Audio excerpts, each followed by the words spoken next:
Social Science are Past 1, History Standard 6. Chapter 7, New Questions and Ideas. Anaga School Trip. This was the first time Anaga was going on a school trip. They boarded the train from Pune in Maharashtra late at night to go all the way to Varanasi in Uttar Pradesh. Her mother, who came to see her off at the station, told the teacher, "Do tell the children about the Buddha and take them to see Sarnath as well." The story of the Buddha. Siddhartha, also known as Gautama, the founder of Buddhism, was born about 2500 years ago. This was a time of rapid change in the lives of people. As you saw in chapter 6, some kings in the Mahajanapadas were growing more powerful. New cities were developing and life was changing in the villages as well. Many thinkers were trying to understand these changes in society. They also wanted to try and find out the true meaning of life. Dear listener, do you think? You must take time to think, for it is the source of power.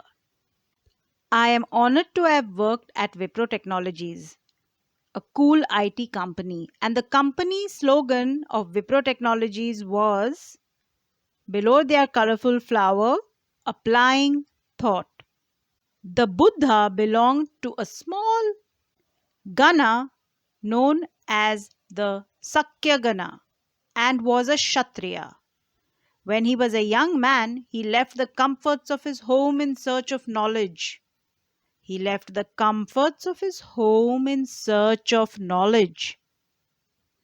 He wandered for several years, meeting and holding discussions with other thinkers. He finally decided to find his own path to realization and meditated for days on end under a peepal tree at Bodh Gaya in Bihar, where he attained enlightenment. Did you know that the peepal tree is a tree of the ficus family, Ficus, ficus family, which the Hindus, Jains, as well as Buddhists consider sacred? So, after Buddha attained enlightenment under the peepal tree at Bodh Gaya in Bihar, he was known as the Buddha or the Wise One. He then went to Sarnath near Varanasi, where he taught for the first time. He spent the rest of his life traveling on foot, going from place to place, teaching people, till he passed away at Kusinara. Kusinara. The Buddha taught that life is full of suffering and unhappiness. This is caused because we have cravings and desires which often cannot be fulfilled.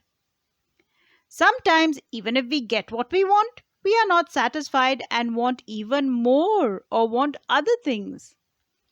The Buddha described this as thirst or tanha. He thought that this constant craving should be removed by following moderation in everything. Moderation in everything. Moderation in everything. He also taught people to be kind and to respect the lives of others, including animals. He believed that the results of our actions, called karma, whether good or bad, affect us both in this life and the next. The Buddha taught in the language of the ordinary people, Prakrit, Prakrit, so that everybody could understand his message. What was the language of the ordinary people in Buddha's days? Prakrit. What was the language used to compose the Vedas? He also encouraged people to think for themselves rather than to simply accept what he said. Let us see how he did this. The story of Kisa Gotami. Here is a famous story about the Buddha. Once there was a woman named Kisa Gotami whose son had died. She was so sad that she roamed through the streets of the city carrying the child with her, asking for help to bring him back to life. Please, someone, please help me bring my child back to life. I'm Kisa Gotami. Please, I want to bring this son of mine back to life. A kind man took her to the Buddha. The Buddha said, "Bring me a handful of mustard seeds and I will bring your child back to life." Kisa Gotami was overjoyed and started off at once. But the Buddha gently stopped her and added, "The seeds must come from the house of a family where nobody has died." Kisa Gotami went from door to door, but wherever she went, she found out that someone or the other, father, mother, sister, brother, husband, wife, child, uncle, aunt, grandfather, grandmother, had died. What was the Buddha trying to teach the sorrowing mother? The stupa at Sarnath was built to mark the place where the Buddha first taught his message. Upanishads, Upanishads. Around the time that the Buddha was preaching, and perhaps a little earlier, other thinkers also tried to find answers to difficult questions. Some of them wanted to know about life after death, others wanted to know why sacrifices should be performed. Many of these thinkers felt that there was something permanent in the universe that would last even after death. They described this as the Atman, or the individual soul, and the Brahman, or the universal soul. The Atman, the individual soul, and the Brahman, the universal soul. They believed that ultimately both the Atman and the Brahman were one. Many of their ideas were recorded in the Upanishads. These were part of the later Vedic texts. Upanishad literally means approaching and sitting near. Approaching and sitting near. Upanishad literally means approaching and sitting near. And the texts contain conversations between teachers and students. Often, ideas were presented through simple dialogues. Give me a word for approaching and sitting near. Upanishad. The Wise Beggar. Here is a dialogue based on a story from one of the most famous Upanishads, the Chandogya Upanishad.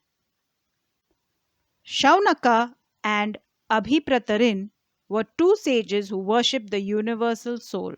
Shaunaka and Abhipratarin. Shaunaka and Abhipratarin. Who were they? They were two sages who worshipped the universal soul. Once, as they sat down to eat, a beggar came and asked for some food. "We cannot spare anything for you," Shaunaka said. "Learned sirs, whom do you worship?" the beggar asked. "The universal soul," Abhipratarin replied.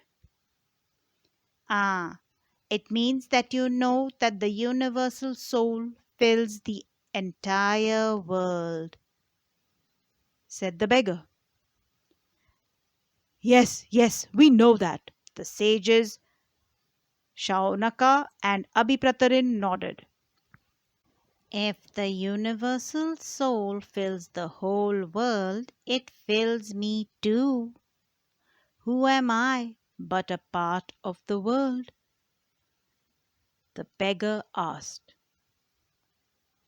"You speak the truth, O young Brahmin," said Shaunaka and Abhipratarin. "Then, O sages, by not giving me food, you are actually denying food to the universal soul," said the beggar. The sages Shaunaka and Abhipratarin realized the truth of what the beggar said and shared their food with him. How did the beggar convince the sages Shaunaka and Abhipratarin to share their food with him? By reminding the sages that each and every one of us is part of the universal soul, the Brahman. When I lived with a Jewish roommate in Chennai, she brought me some real whole wheat bread, which was literally quite like stone. And she said, Rizal, do you know this is the true whole wheat bread, which is so hard to cut because it has whole wheat? I was fascinated and I enjoyed the bread because of its health benefits. And then I said, Thank you, Sabrina. Sabrina, with her blue eyes, caught me by my shoulders, looked me straight in my eyes, and said, You don't have to thank me, Rizal. We are all one. Oh, what wealth we hold in our Vedic literature, the Upanishads. Most Upanishadic thinkers were men, especially Brahmins and Rajas. Occasionally, there is mention of women thinkers such as Gargi, who was famous for her learning and participated in debates held in royal courts. Poor people rarely took part in these discussions. One famous exception was Satyakama Jabala. Satyakama Jabala, who was named after his mother, the slave woman Jabali. The slave woman Jabali. He had a deep desire to learn about reality, was accepted as a student by a Brahmin teacher named Gautama, and became one of the best known thinkers of the time. Take time to think, it is the source of power. Many of the ideas of the Upanishads were later developed by the famous thinker Shankaracharya, about whom you will read in class 7. Remember, no matter who you are, where you come from, where you are, think, think, think. If you don't take time to think, you will sink, sink, sink. Take time to think, it is the source of power. In the day and age of the Upanishads, where mostly men were thinkers, how is it that Gargi, a woman, became such a great thinker who was famous for her learning and participated in debates held in royal courts? Remember, whatever we are in large part is because of our parents. When I tell you the story of Gargi, you will know who Gargi's parents were. Gargi, being a woman during Upanishad times, is remembered even today. Why? Because she thought, she made time to think, and that was the source of her power. Is your name Gargi? If yes, write in the comments why your parents gave you such a beautiful and powerful name. There is a very special and cute little 10-year-old girl Gargi Madgaonkar. to whom I dedicate this audio. Panini the grammarian. This was also the time when other scholars were at work. One of the most famous was Panini, who prepared a grammar for Sanskrit. He arranged the vowels and the consonants in a special order and then used these to create formulae like those found in algebra. He used these to write down the rules of the language in short formulae, around 3,000 of them. What do we learn from Panini? That we can be scientific in any area of life and learning. Jainism. The most famous thinker of the Jainas, Vardhamana Mahavira, also spread his message around this time, that is 2500 years ago. He was a Kshatriya, prince of the Licchavis, a group that was part of the Vaji Sangha, about which you read in chapter 6. At the age of 30, he left home and went to live in a forest. Yes, this Kshatriya prince of the Licchavis, a group that was part of the Vaji Sangha, left home and went to live in a forest. For 12 years, he had a hard and lonely life, at the end of which he attained enlightenment. He taught a simple doctrine. Men and women who wished to know the truth must leave their homes. They must follow very strictly the rules of ahimsa, which means not hurting or killing living beings. All beings, said Mahavira, long to live. To all things, life is dear. Ordinary people could understand the teachings of Mahavira and his followers because they used Prakrit. There were several forms of Prakrit used in different parts of the country and named after the regions in which they were used. For example, the Prakrit spoken in Magadha was known as Magadhi. Followers of Mahavira, who were known as Jainas, had to lead very simple lives, begging for food. They had to be absolutely honest and were specially asked not to steal. Also, they had to observe celibacy, and men had to give up everything, including their clothes. It was very difficult for most men and women to follow these strict rules. Nevertheless, thousands left their homes to learn and teach this new way of life. Many more remained behind and supported those who became monks and nuns, providing them with food. Jainism was supported mainly by traders. Now, here's a twist in the tale. Farmers who had to kill insects to protect their crops found it more difficult to follow the rules. Over hundreds of years, Jainism spread to different parts of North India and to Gujarat, Tamil Nadu, and Karnataka. The teachings of Mahavira and his followers were transmitted orally for several centuries. They were written down in the form in which they are presently available at a place called Vallabhi in Gujarat. Vallabhi in Gujarat about 1500 years ago. So, all the people of Vallabhi in Gujarat have a sense of humble pride because the teachings of the Mahavira were written down in the form in which they are presently available at Vallabhi in Gujarat. Jaina, Jaina. The word Jaina comes from the term Jina, Jina, meaning conqueror, meaning conqueror. Why do you think the term Jina was used for Mahavira? I think probably it's because he conquered his desires. Do you remember someone called Muhammad Ali Jinnah? Jinnah means conqueror. Jinnah means conqueror. The word Jaina comes from the term Jinnah meaning conqueror.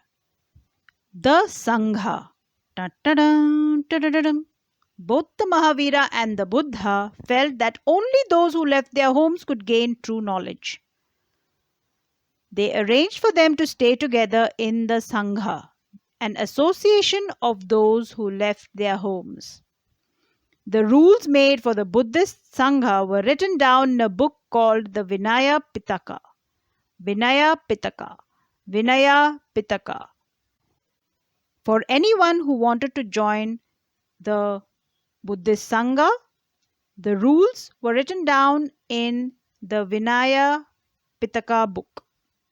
The Vinaya Pitaka book had all the rules for anyone who wanted to join the Buddhist Sangha. From this, we know that there were separate branches for men and women. All men could join the Sangha. However, children had to take the permission of their parents and slaves the permission of their masters. Those who worked for the king had to take the king's permission, and debtors had to take the permission of their creditors. Debtors, Debtors. Debtors are people who have borrowed money from someone. Creditors are the people who give the money to someone, who lend the money. The lenders are called the creditors. Women had to take their husband's permission. Men and women who joined the Sangha led simple lives. They meditated for most of the time and went to cities and villages to beg for food during fixed hours. That is why they were known as bhikkhus. Bhikkhus, the Prakrit word for beggar, and bhikkhunis, because they had to beg. bhikkhus and bhikkhunis. They had to follow all the rules in the Vinaya Pitaka. In the Vinaya Pitaka. They taught others and helped one another. They also held meetings to settle any quarrels that took place within the Sangha. Those who joined the Sangha included Brahmins, Kshatriyas, merchants, laborers, barbers, courtesans, and slaves. Many of them wrote down the teachings of the Buddha. Some of them also composed beautiful poems describing their life in the Sangha. Do take a look at a picture of a cave hollowed out in the hills. This is a cave in Karle, present day Maharashtra. Karle, present day Maharashtra. Monks and nuns lived and meditated in these shelters. List at least two ways in which the Sangha described in this lesson was different from the one mentioned in chapter 6. Were there any similarities? Monasteries. To begin with, both Jaina and Buddhist monks went from place to place throughout the year, teaching people.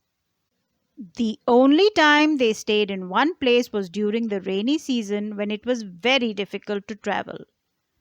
Then their supporters built temporary shelters for them in gardens, or they lived in natural caves in hilly areas. As time went on, many supporters of the monks and nuns and they themselves felt the need for more permanent shelters, and so monasteries were built. These were known as viharas. Viharas. Viharas. Vihara means monastery. The earliest monasteries, viharas, were made of wood and then of brick. Some were even in caves that were dug out in hills, especially in western India. A Buddhist text tells us, just as the waters of rivers lose their names and separateness when they flow into the mighty ocean, so are varna and ranks and family forgotten when the followers of the Buddha join the order of monks. Isn't this such a lovely analogy given by this Buddhist text? Imagine the rivers of your beloved country, India. Krishna, Kaveri, Godavari. But when they join the ocean, can you separate that this is the water from the Krishna, this is from the Godavari? No, we can't. It's all the water of one ocean. In the same way, when people join and become Buddhist or Jain monks, they are just people. Their family background, their profession, their caste, nothing matters. Everyone is equal. Very often, the land on which the vihara, the monastery, was built was donated by a rich merchant or a landowner or the king. The local people came with gifts of food, clothing, and medicines for the monks and nuns. In return, they taught the people. Over the centuries, Buddhism spread to many parts of the subcontinent and beyond. You will learn more about this in chapter 10. The system of ashramas. Around the time when Jainism and Buddhism were becoming popular, Brahmins developed the system of ashramas. Here, the word ashrama does not mean a place where people live and meditate. It is used instead for a stage of life. Four ashramas were recognized: Brahmacharya, Grihastha, Vanaprastha, and Sannyasa. Brahmin, Kshatriya, and Vaishya men were expected to lead simple lives and study the Vedas during the early years of their life. Brahmacharya. Then they had to marry and live as householders. Grihastha. Grihakarya means homework. Griha means home. Then they had to live in the forest and meditate. Vanaprastha. Vanamahotsav. Vanaprastha. Live in the forest and meditate. Finally, they had to give up everything and become sannyasas. The system of ashramas allowed men to spend some part of their lives in meditation. Generally, women were not allowed to study the Vedas and they had to follow the ashramas chosen by their husbands. In what way was the system of ashramas different from life in the Sangha? What are the varnas mentioned here? Were all four varnas allowed to participate in the system of ashramas? If you have listened carefully, you would have caught that only three varnas, the Brahmins, the Kshatriyas, and the Vaishyas, were allowed to follow the system of ashramas. Elsewhere, find Iran in your atlas. Zoroaster was an Iranian prophet. Zoroaster. Zoroaster. Riddle time. Name an Iranian prophet who has a flower in his name. Zoroaster. Aster is a flower. His teachings are contained in a book called the Avesta. Avesta. The language of the Avesta and the practices described in it are very similar to those of the Vedas. The basic teachings of Zoroaster are contained in the maxim, Good thoughts, good words, and good deeds. good thoughts, good words, and good deeds. Good thoughts, good words, and good deeds. Here is a verse from the Zend Avesta. The Zend Avesta. Zend, the Zend Avesta. Lord, grant strength and the rule of truth and good thinking, by means of which one shall create peace and tranquility. Peace and tranquility. Peace and tranquility.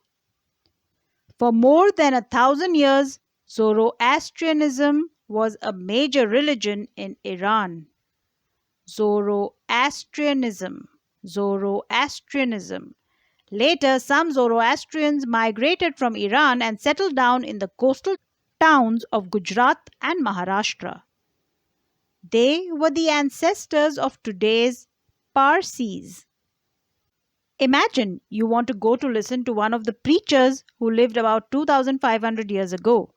Describe your conversation with your parents as you try to persuade them to let you go. Mama, please, may I go to listen to the preachers who lived about 2500 years ago? Oh, really? How noble of you, David. First, please listen to your own parents. Some important dates. Upanishadic thinkers, the Jaina teacher Mahavira and the Buddha, about 2500 years ago. Buddha and Mahavira 2500 years ago. Writing down the Jaina texts about 1500 years ago. Writing down the Jaina texts about 1500 years ago. Where? In Vallabhi, Gujarat. In Vallabhi, Gujarat. Remember Sir Vallabhbhai Patel, the Iron Man of India? And remember Vallabhi, Gujarat, where the Jain texts were first written 1500 years ago. Find out more about men and women who renounce the world today. Where do they live? What kind of clothes do they wear? What do they eat? Why do they renounce the world? Thank you, dear listener, for learning about new questions and ideas in chapter 7. Thank you, Lord, for giving us the brains and the wisdom to think. Bless us, Lord, to take the time to think because it is the source of power. Bless our thoughts, Lord. Thank you, Lord.